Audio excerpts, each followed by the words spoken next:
I will close Boracay. I will close Boracay. Boracay is a cesspool.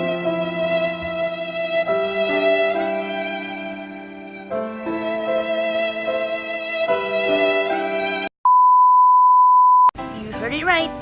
Boracay is real closing this April 26, 2018. But before that, we took the time to enjoy this beautiful island. My name is Joy and welcome to my channel.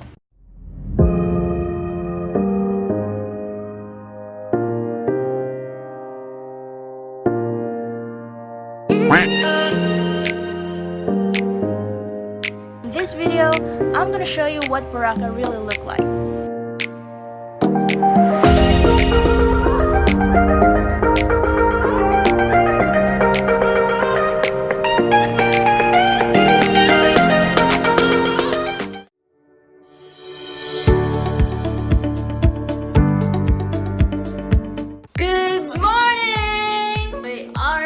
Going out. First day in Boracay. We're just gonna explore the place.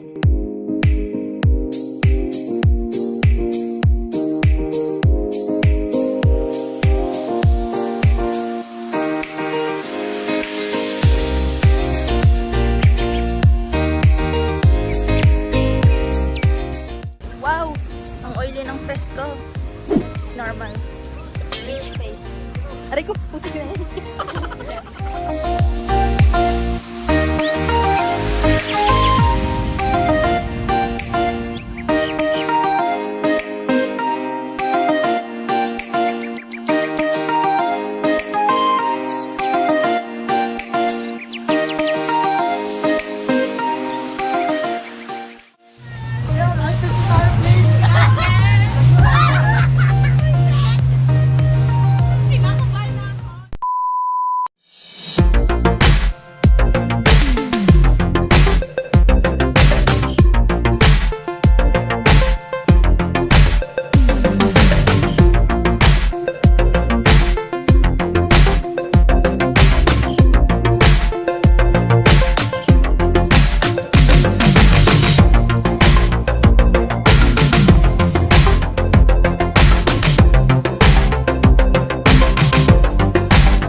Resulta ng parasailing.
If you like this video, please don't forget to hit that thumbs up and see you next time.